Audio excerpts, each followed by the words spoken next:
des humains et des animaux fuyant pour leur vie, des paysages d'apocalypse et un brouillard d'enfer.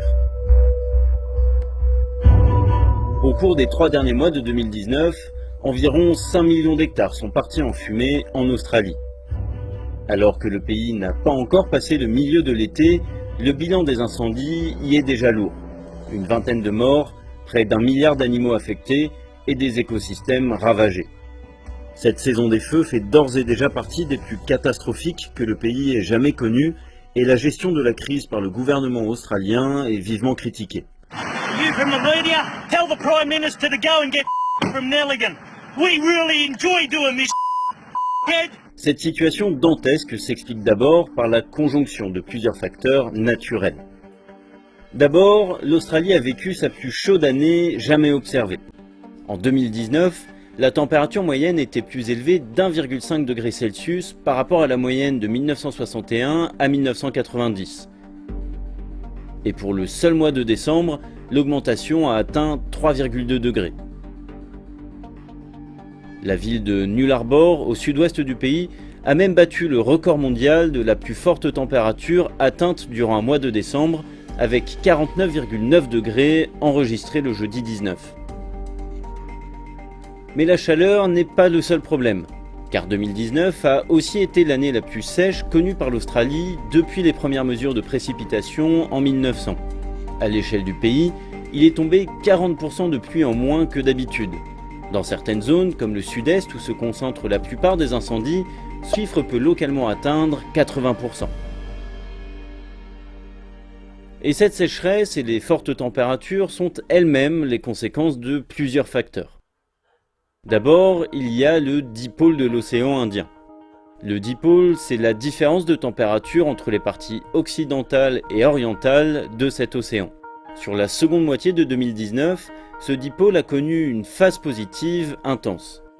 Cela signifie que la température de l'océan Indien était sensiblement plus élevée à l'ouest, près de l'Afrique, qu'à l'est, du côté de l'Indonésie.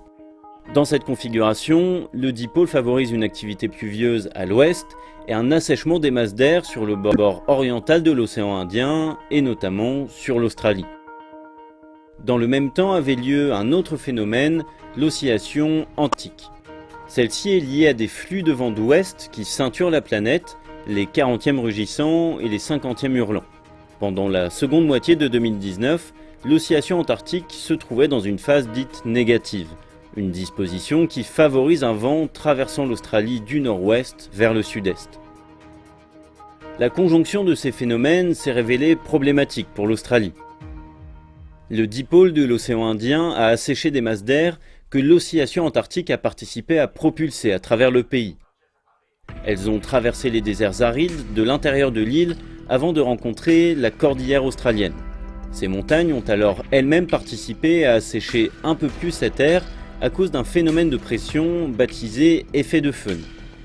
Ce sont donc des masses d'air très secs qui sont arrivées sur les zones du pays ravagées par les flammes. Le contexte qui favorise la saison des feux n'est donc pas une conséquence directe du réchauffement climatique, mais plutôt le fait d'une conjonction de phénomènes atmosphériques.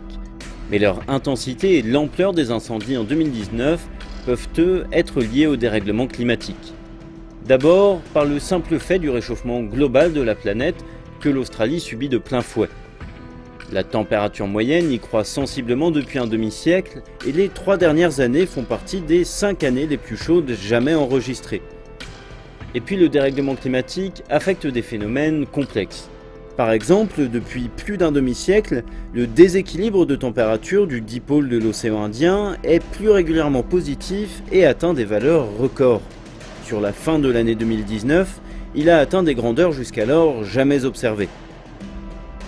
Tous ces phénomènes climatiques sont complexes et font encore l'objet de nombreux travaux de recherche. Il est donc difficile de démêler avec précision leurs causes et conséquences et de quantifier précisément la part du réchauffement climatique dans leur amplitude. Mais les climatologues s'accordent à dire qu'en Australie, l'intensification des périodes de sécheresse et l'augmentation des températures sont des conséquences du réchauffement climatique et sont amenées à s'aggraver.